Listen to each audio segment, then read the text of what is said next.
okay when we have mess ups. Okay, there we go. So the recording is started.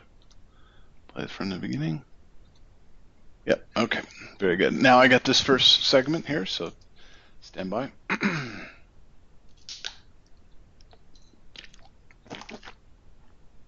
All right.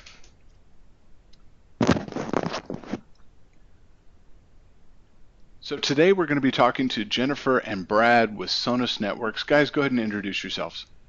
Hi, I'm Jenny Drakel. I'm the Senior Channel Manager responsible for the relationship and partnership between Sonus and Converge One, and I'm based out of Chicago. And I'm Brad Chapin, Director of Strategic Alliances at Sonus. Thank you for joining today. Love to have everybody on this call and learn a little bit more about what we can do together. Okay, now instead of thanks for joining and a call reference, just thanks for your time and paying attention to our value proposition, something to that effect, because this is not a call. Go ahead, start over. 1, 2, 3. Yeah. And I'm Brad Chapin, Director of Strategic Alliances at Sonus. Thank you for paying attention today and learning more. Awesome. Now this is your part. I'll start it over so you have the exact timing, but this is where we're talking about Sonus's history, charge to market, value proposition in general. Here we go. So Sonus's cloud communications made smarter is really all about leveraging what customers have, bringing them to the future world of next generation technology. And Sonus has revenues in excess of $250 million a year. We have over 1,000 employees, and really our heritage is carrier networks. We've been in the industry delivering value for carriers for several decades, and in the Microsoft ecosystem for well over a decade as well.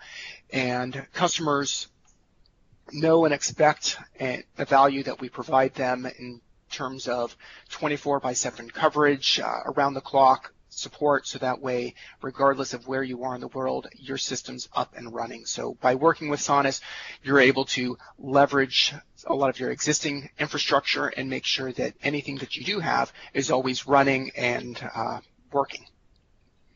That was great. Very good, and I can edit that, and we'll get it sliced up appropriately. Very good. So today, guys, we're going to focus, sorry, let me start over. So to keep the conversation crisp, let's focus on the road to cloud communications and how to build a compelling future for our customers now. So the first question that, stand by. I have a bad habit of saying so I got to delete that so out of there. Hold on just a minute. The first question, therefore, that I'll pose to your team is, what do you see as the top priorities for customers moving to the cloud? Is it A, B, C? What would you say? Sorry, stand by. What do you think is the most important reality? That's a great question, Aaron, and thanks for asking it. And to be honest, I wouldn't necessarily say that any one of those priorities is higher than the other, because really, as we securely migrate enterprises to next generation architecture, we do it as they define it. And so for some customers, it's really about taking what they currently have and getting that to Skype for Business. So that multi-vendor interoperability is huge for them. Some customers really focused on the hybrid architecture provided by Skype for Business, especially as they migrate to the cloud. And so being able to leverage their existing assets, whether that is an existing PBX or whether that is their current services, so whether that's TDM or SIP trunking and bringing that to the world of cloud, but really overall investment protection, making sure that they can sweat out their assets and make sure that they can, get value from what they have, but then still migrate to where they want to be, really are all of the top priorities for customers today. So comparatively speaking, Skype for Business and Microsoft in general wants to give kind of a planned migration, not only for the trunks, into the Microsoft PSTN, platforms, PBXs, applications.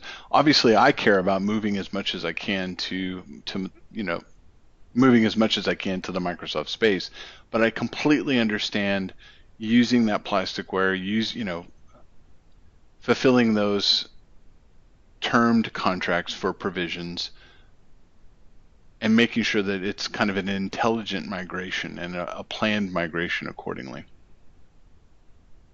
Yeah, there's an undeniable shift that people are moving to the cloud. If you look at the numbers from Microsoft's perspective, they've been, definitely on top of migrating users. I mean, there's over 100 million Office 365 users, and there's billions of minutes and billions of meetings done every single year. Even in the hybrid voice deployments, whether that's on-premise, Skype for Business hybrid, or pure cloud customers, there is a lot going on right now. And those customers, whether they have a current application today, whether that might be a Nectar, whether that might be a Genesys contact center application, they want to be able to leverage that. They might have an existing Avaya Cisco that they also want to migrate. And in addition to that, there's a variety of SIP trunking that they have already migrated today and or TDM trunkings. And so with Microsoft, there's kind of several different ways of getting to cloud PBX. So one is just pure straight going online, getting your PSTN services from Microsoft. They call that the PSTN option. There's nothing that you need to have on premise. And this is good for small businesses because as you start adding more and more users, that's when either TDM trunking or even SIP trunking becomes considerably more cost effective. And so from that perspective, that middle box is really where is the sweet spot for cloud PBX. Where customers, as you were saying, Aaron, they already have existing contracts. They might have issues with terminating those contracts without paying huge penalties. So they want to bring the PSTN access with them, or they have a lot of sites and aggregating users through centralized SIP trunking or even having local hop-on, hop-off is of value to them. And then, of course, there's the hybrid where customers might, leverage their Skype for Business on-prem and then potentially put some workloads onto the cloud. Great, good stuff. So second question, Microsoft seems to talk a lot about coexistence. In the broader sense of the word, how does Sonus help with that? Yes, so just like hybrid, coexistence is kind of a loaded term as well. Coexistence means a lot of different things to a lot of different people. In kind of just the standard world, a lot of times coexistence just means the ability to have a TDM system and migrate to SIP trunking and coexisting with that legacy infrastructure. Microsoft, when they talk about coexistence, they're really talking about the coexistence between Skype for Business on-prem and users in the cloud, as people potentially have maybe their main headquarters offices on maybe a Skype for Business, but then they've added maybe a satellite office in the UK. And so they want to put those people on the cloud because they don't want to backhaul all those users to meetings or backhaul their TDM that long of a distance just because of packet loss, latency, things of that nature.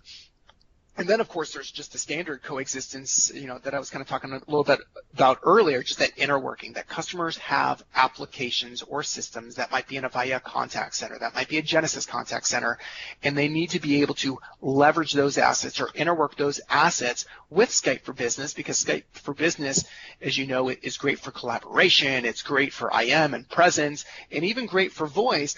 But in terms of some of the advanced, skills-based routing contact center, obviously it's not providing that functionality. Okay, so let's pause there, Brad. Is this build slide what you were discussing right then? Or is this different? Sorry, I had switched. So, no, I haven't hit this one yet. Okay, no problem. So you were covering off the coexistence. Understood. So now we're moving on to this, and you would be covering off this build, and I will try to pace it as you talk about it. Okay. Okay. Floor is yours. 3, 2, 1. In terms of the hybrid integration, a lot of customers just drop our SBC in, goes in front of their PBX, sits in line, and that allows them to, put in a system that's current, fresh, has maintenance, isn't old, and they can start coexisting and leveraging Active Directory integration. As customers then decide they want to move forward, they might integrate that to Office 365, either have the CCE bits within the SBC or have them offboard.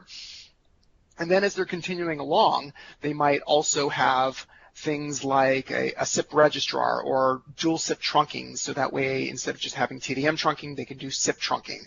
Or connect analog devices. That's another reason that a lot of people deploy SBCs, because they have those legacy fax machines. Okay, so talk to us a little bit about specifically CCE and how Sonus solves that problem. So on our Sonus SBC 1000 and 2000, we have what we call an ASM, or basically a server module that slides right within the SBC 1000 and 2000, and those can support 500 CCE sessions. So up to the maximum supported by Microsoft. It's pre-built, it's preloaded, there's a web-based interface, and it just makes it very easy for customers to migrate right onto the cloud without having to do a lot of procurement. It just helps speed up the process, and of course still has all the great benefits of what an SBC provides. So in terms of, you could continue on to that next one. Okay, sorry, let me start over and go. So just like the SBC, the SBC provides that SIP trunking within the CCE, and then of course also provides any of the other interfaces that customers need, like TDM trunking, like analog station support. And so from the perspective of an SBC, the SBC provides the ability to unify the communications, but also really, and most importantly, to secure the communications. So customers are looking to have essentially a demarc between the wild, wild west of the internet and their own environment. So if you're deploying Skype for Business, you most likely would want to have an SBC, unless of course you're doing Skype for Business in the cloud and you're not necessarily having anything on site. And that's, of course, a different value prop than anything else. The takeaway is obviously if you've got Skype for Business, then you need to have a session border control, and it helps to unify, it helps to increase the unification, collaboration, and value of your entire setup. All right, and this is the last slide before we go to Jennifer's question. So, just to kind of sum off some of what I've talked about, Sonus, as I had mentioned earlier, has a lot of employees. A lot of what we're working on actually is next generation products. So you can start leveraging a Sonus SBC, deliver value today, but we're working behind the scenes to make that value even more important. So that way, for example, if you have a Palo Alto firewall or a Fortinet firewall, in the future, you'll be able to exchange information directly with those. So that way, if a hacker is trying to attack your data network, that data network firewall can share information with us, and vice versa. If we see an attack, we can share that straight with the Palo Alto. So that way the whole perimeter is stronger and more unified and more secure. And these are some of the things that will come with our offering as you go with the Sonus solution. And I guess that means that we're also, and I guess that means that Sonus is also having a very clear focus on Azure and what you can do for the Azure space in the future as well, right? That's 100% correct. So all of our SBCs are Skype for Business certified, and they are all either physical, as a lot of this slide deck has talked about, but they all do come in virtualized fashion as well. And we have customers that have deployed our virtual SBCs on the cloud, and you'll be seeing more customers deploying our SBC in Azure in the coming months. Great information on what the product is. Now let's talk about how to succeed. So the third question, how do we start to work with Sonus? How do we engage the channel, the field team? Jennifer, would you cover that off? You bet. We've got great sales coverage that can help with any size SBC opportunity that you come across. First off, the Sonus channel team aligned to Converge One nationally is myself, Jenny Drakel, as well as Tom Tavares. We can help you with anything you need, from pre-sales calls to quotes to product and process questions, and then most importantly, deal registration. Next, our entire enterprise field sales team is aligned by geographic territory based on a customer's headquarters. Those can work with you on account strategy, customer engagements, as well as enhancing your deal structures. And then lastly, we also receive great pre-sales and post-sales support from our distributor partners, Westcon and ScanSource. They provide configurations and quotes and can provide level 1 and level 2 support once the sale is made. So the best way to put our partnership into action is through training and account mapping. We have found it to be very effective to align the Sonus and Converge One field reps in order to share customer information and background, project plans, as well as entry points for the Sonus SBC conversation in order to pursue the lowest hanging fruit. We also have great educational content on our website. You'll see that we have a bunch of dummies guides. I'm sure everyone's familiar with the format. It's an easy to read, digestible format where we talk about the trends in the market that are driving SBC sales. So my ask would be to have the Converge One reps who are interested in heat mapping to reach out to me, and I'll set up a meeting to go through that data mapping exercise. And through the collective effort, we should be able to build a nice funnel together and hopefully close that business within the year. Overall, our goal is to make Converge One successful, so please let us know how we can help.